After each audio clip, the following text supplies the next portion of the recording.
Of the line that begins with ha-madreiga ha-beis pasamach dalet. Top line, okay.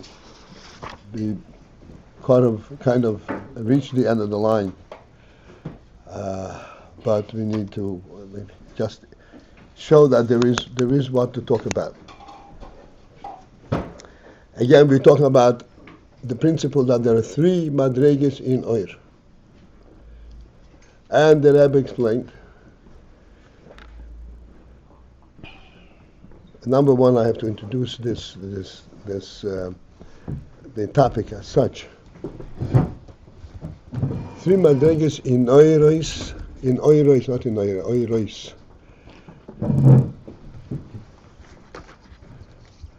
That is, three madreigas at the level of ohrot, at the level where there is, it's after aliyah's ohrot. Ohrot, the emanations that are intentional emanations, not ohrot safe as it is unto itself. That is completely out of this sphere. Ohrot, as they are already focused towards revelation and towards creation, ultimately. And then there is three madreigas. The first madreiga is that which is the result of aliyah's ohrot, where there is the sphirot agnosis, which we discussed. Now, madreiga ha-beis, the second madreiga is who hamshochat v'his galus ha'oros li'achar tzimtzum. This is where the ohrot are brought forth, and then ultimately revealed li'achar tzimtzum. After the tzimtzum. What is this referred to? Revealing the ohrot. If there were ohrot before, so what is the difference between now and before? Before they were what's called the sphirot agnosis. Agnosis means that they are part and parcel of the ohrot safe. Within the ohrot safe, there was a madreiga called sphirot, or the aliyah's ohrot. Madreiga that is has identified as the will, the intent to create. Ayin Seif, so to speak, per se, is entirely removed from this. It's Ayin Seif. Has no definitions whatsoever, intention or anything. It is all believable. Then there is aliyah's ohrot, there's a surfacing of the rotzen to create, and that identified within the Ayin Seif as a sphirot. And we explain why as a sphirot. And the sphirot constitute a set of spheres that is an organization of spheres permitting the generation of a gilui that can be focused towards a particular aim. All the way into Malchus. This is the first madreiga in ohrot. Madreiga ha-beis hamshochat v'his ohrot achar tzimtzum. This is when the ohrot are misgala after the tzimtzum.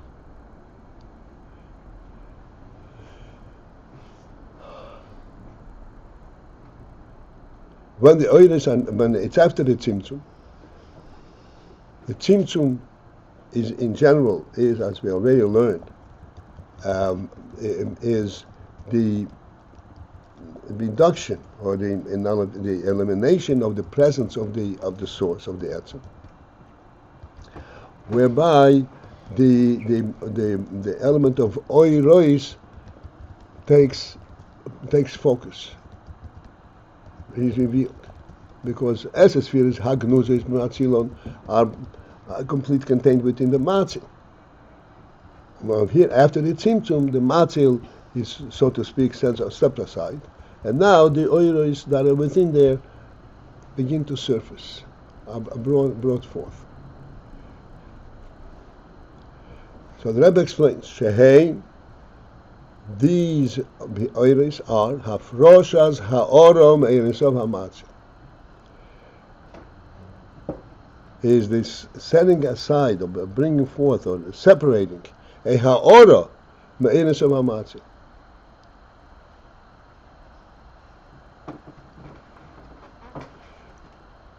What is the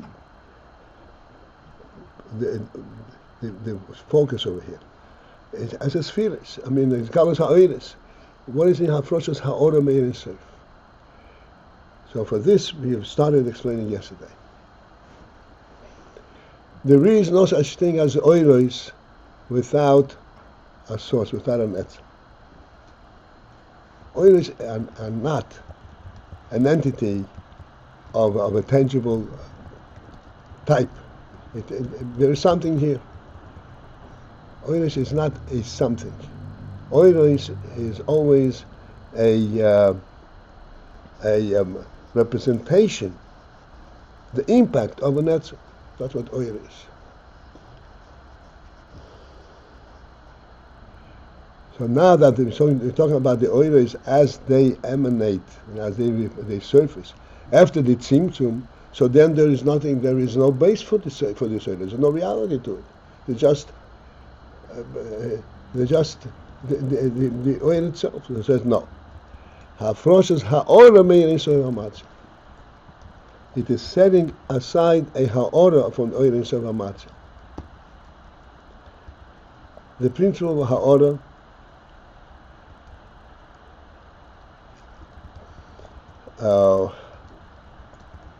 despite the fact that was discussed many times,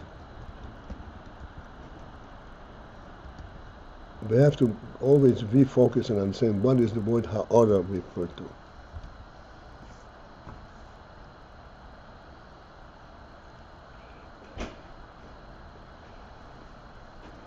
A ha-arah is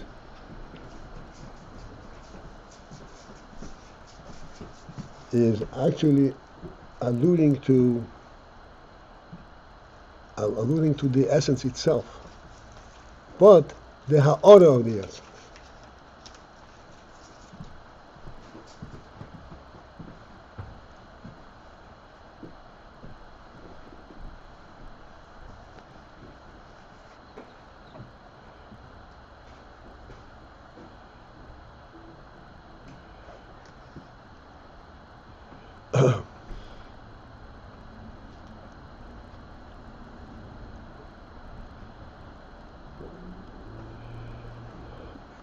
So we started discussing it from a emotional perspective.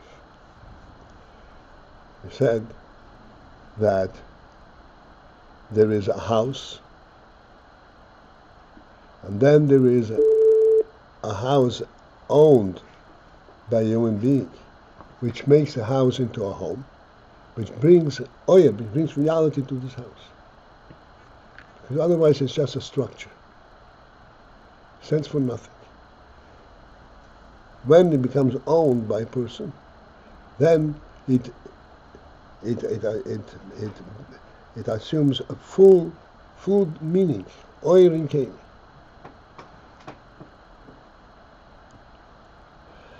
Within that realm itself, that is a full meaning of a home, we discussed yesterday, there are clearly two states that can be identified.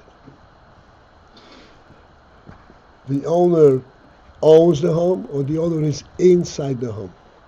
It's present there.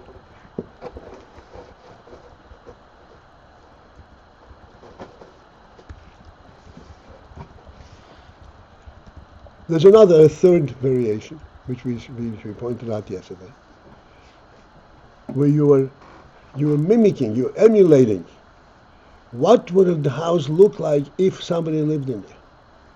But in fact, nobody lives in there. So we said, hey, that doesn't create oir. That doesn't have any impact. Everybody knows what I'm referring to, right? If it is a real dwelling, but the owner is at this moment not there, then it does have an impact. But it's an impact what's called the level of ha-arah. It's reminiscent of his presence. But it's reminiscent of the actual presence. And therefore, if you're in this home, although he is not present, you will still treat this home with deference. Hey, this is somebody's house dwelling. In his presence is a completely different thing. But nonetheless, even in his absence, there is his presence in a ha-arah manner. What's the difference here between ha-arah and ohrot? Meaning, when you're in the home and the owner's not there, surely there's a sense of the essence, that being ohrot. No. A sense of the owner, that being the ohrot. A sense of the owner, that's a ha-arah of the owner. Right. I'm saying, well, why is that not called ohrot? Ohrot is when he is present. Ohrot is like a direct emanation from his presence, from him. We did define ohrot as the impact of the essence. That's right. Whether he's there or he's not there, the impact. Okay, no. So this is what I'm saying, that there are two ha-madreigas in this. That's why there are three ha-madreigas in ohr. And the second ha-madreiga in ohr is when the essence is not present, but it's still there's still the ha-arah of the presence of the essence. So this is like a reflection, or not light, not light. It's a reflection of the essence. Afrosha has ha-arah me'eris of ha-matzah. And that's to answer how these ohrot can exist after tzimtzum on account of... That's right, how they ohrot. Exactly. In 3 words.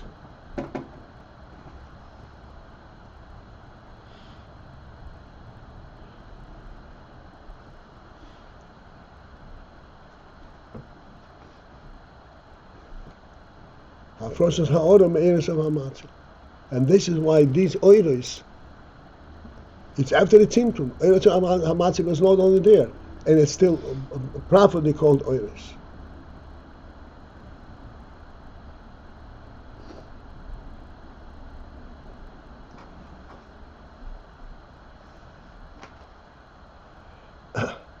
And what happens at that stage? How are the ohrot then different than they were when they were contained within the ohr itself? Vehu, and that is hamshachoson. With the hamshachoson, the drawing of them, of the ohrot, bibchinas sphirot protiyos.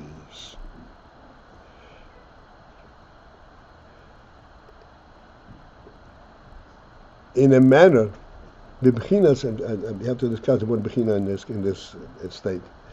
Sphirot protiyos, they're individual spheres.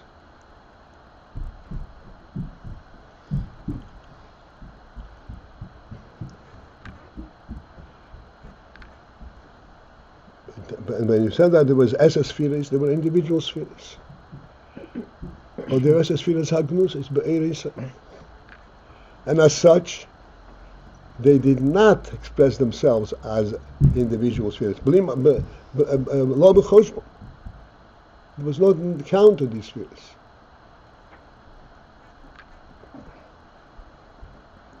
Why? Because they all represented ohr safe.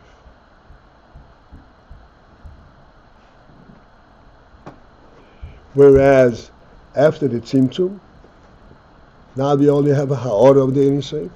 So now there is hamshoch of the sphirot protiyos. After the tzimtzum, you just have ha-arah. So again, how would they be ohrot? From this ha-arah, this hamshoch ohrot. But from this ha-arah come Shachas ohrot protiyos, individual ohrot. The source is not present, but the ohrot. The source is present as a ha-arah, only the ha-arah of the source. And that is sufficient to maintain light? Yes, at a different level. That's called ohrot protiyos. What's we have to before we ask, we have to focus in and try to understand. There is so much put into these very short terms. What happens after the tzimtzum? Our process automated some ha-madreiga, and now it's hamshachas sphirot protiyos, beginning sphirot protiyos. Let us go back to our mashal of the home.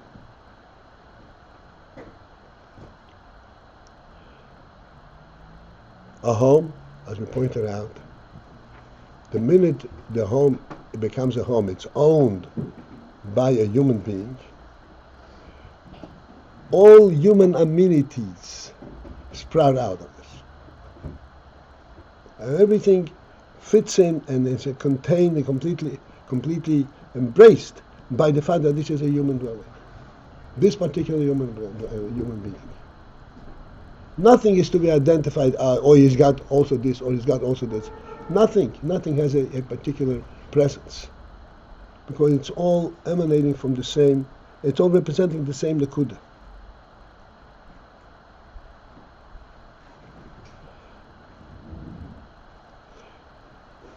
Now we said that this after the tzimtzum. The tzimtzum means that the human being, the owner, is not present, but he's present as a ha-arah. That's means the ha-arah. What happened? It's still his home. His home is not. It's a home owned by a person.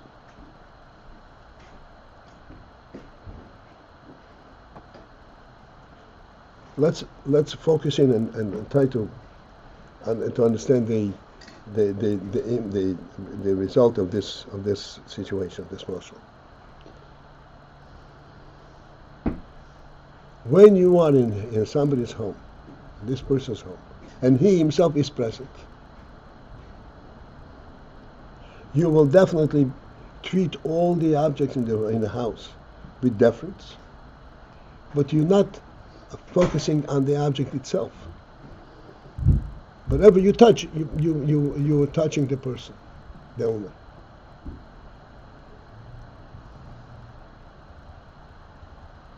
You're constantly aware of his presence. When it is in his absence, you have the exactly same objects.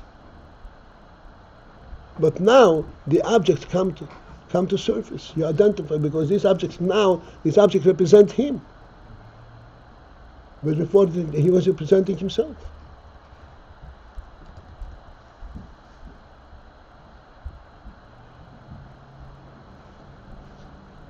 This is called the tzimtzum, and our process ha-arah meir in soif, and as a result of that, there is sphirot protiyos.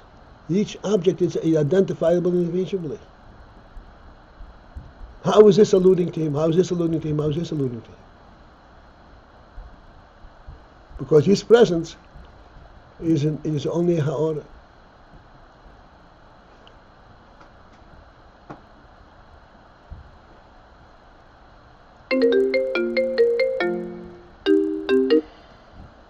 So that marshal brought out how these individual items become more defined, more apparent.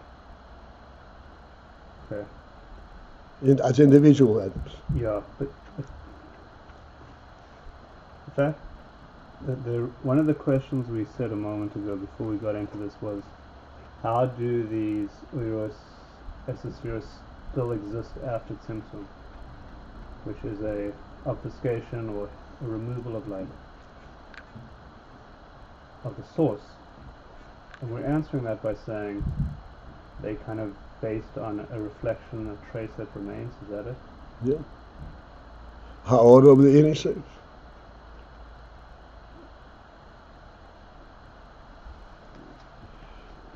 Our process of ha-madreiga.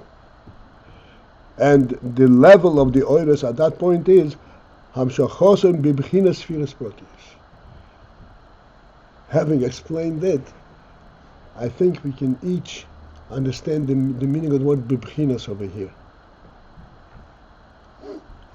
Because there you recognize the source by identifying all of the various spheres. Although it is the source that the ha-madreiga that you're focused on.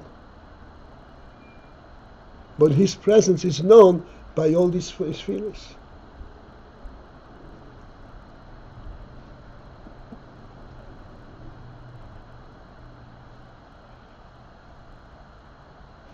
Let's continue. So we say that it's tending towards proteus. You can't really get back to the original perception of all the sarvos. You can't get back to the We have enough here. Shalzeh Omar. Shalzeh Omar. Regarding this madreiga, it says, "Es sphere is blima." Es sphere is that there are 10 spheres, but they are blima without a ma. What does that mean? They're spheres, but they're not tangible as spheres. Sheheim blimahus adai. Because which means that they are as yet without the mahus, without their own impact, their own effect. Spheres proteus, but without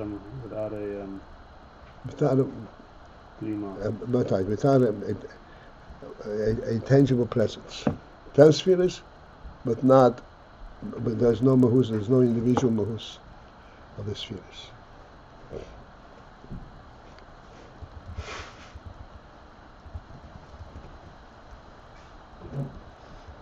They're no longer hidden, but they're not yet within the They're no longer attained in the essence, but they're not yet taking effect. In our moshel,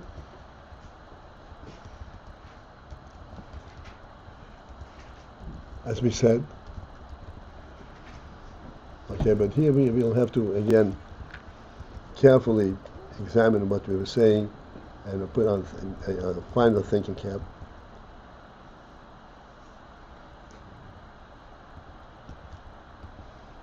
We said that as soon as a human being owns the home, all amenities, everything that is meaningful in a home begins to sprout. It's recognized from within the human being himself, from within the home itself.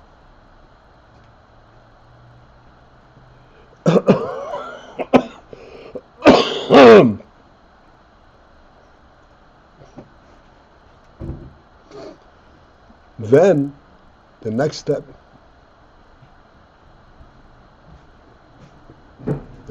is, now, all of these things, like we said, the tables and the chairs and all that, are not yet identified within this home. There is going to be, it makes sense that it should be, because it's a home.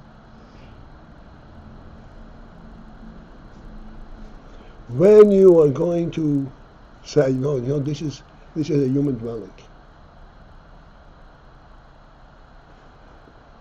I don't see it. You don't see it?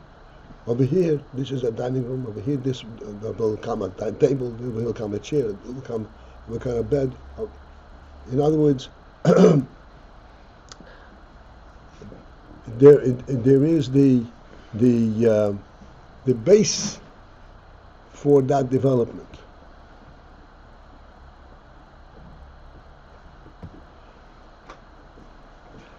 It has not yet taken shape fully, but its presence is no longer a concept within the human being.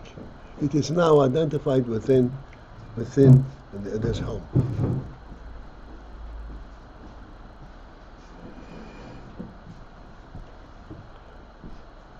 This is called as a sphirot blima.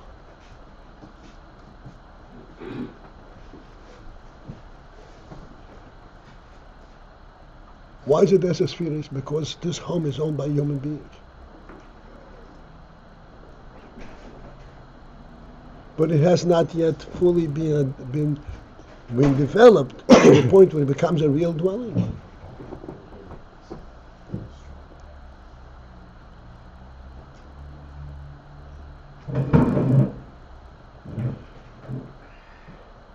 Which is called blima. Shehem bli, they don't have their own presence. There's an allusion to this presence, but not the presence itself. V'hainu. And this means to say, the koidem hislapshuson bekelim. Okay, here are the words which we ought to try and relate to. It means like this: the koidem hislapshuson bekelim, that prior to the ohrot being mislabesh, contained in kelim, hey bibchinas pshitus adayim. The ohrot are bibchinas pshitus. The word pshitus we already discussed many times.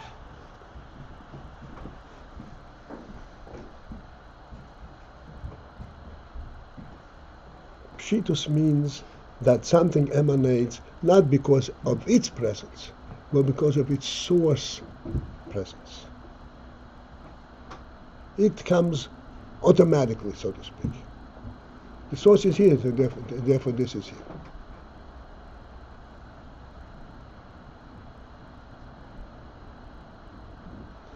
Like in our moshel.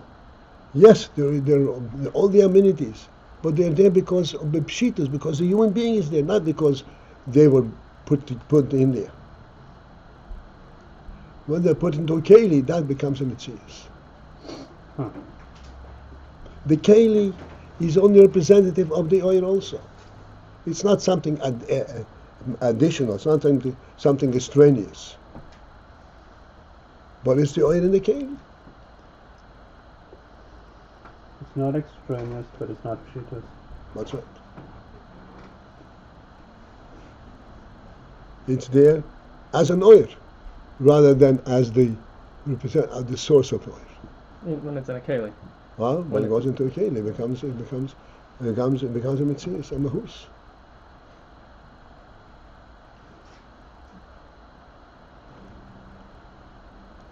Before these slapshes in the kelim, the sphirot are a process or emanations of matzah. No. They are sphirot bli mahus. Why are they? Oh, I'm a second. So how are they oilers?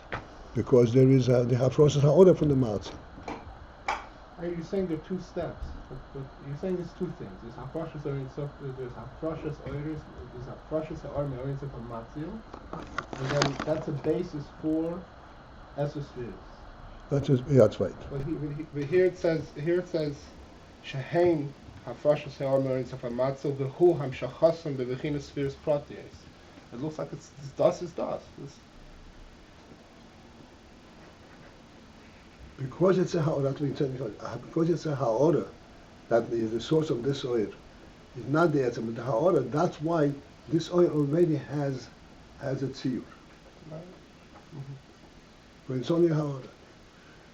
In the moshel, how can you tell that this is a dwelling, a human dwelling? He's not here. You can tell because you see the table and chairs.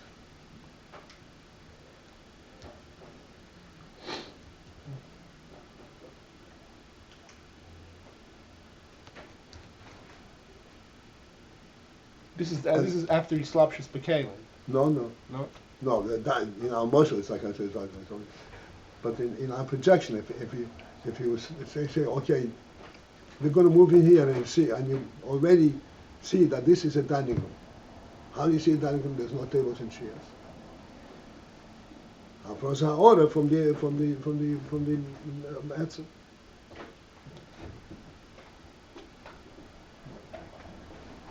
The reason he went into Hafroshas ha-arah is to explain how this is called oir.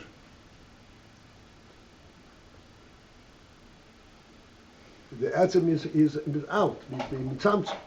But the ha-arah from the etzem remains. And this ha-process ohrot, this is what that is now represented in the ohrot, and then these are ohrot protein. Since the essence is not there, so then the ohrot actually have a message, but the pshitus. Okay. After the slapshus became, it's no, that's beneath being a froshes or matzah. That's when the ohrot become Maritzias or Mahus. That pointed out, that big point. And to what extent did the ohrot become a Mahus? We pointed out the other day. To the extent that after a while they can forget the sense that what their source is altogether. They become a Maritzias. And you claim, you know by its light over here, because the ohrot is deflected from the object, not because the sunlight illuminates it. Turn things upside down completely.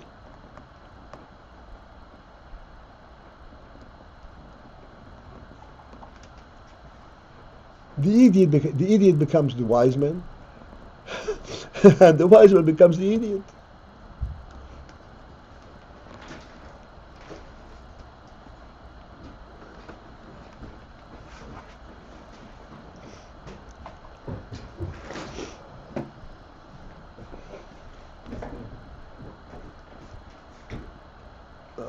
Shall we say that we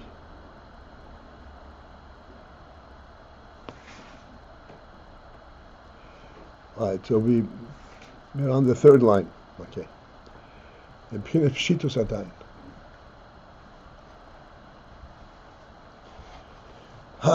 Okay, have a great day.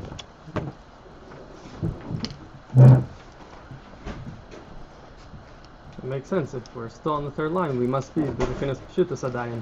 We didn't get down to the fourth line.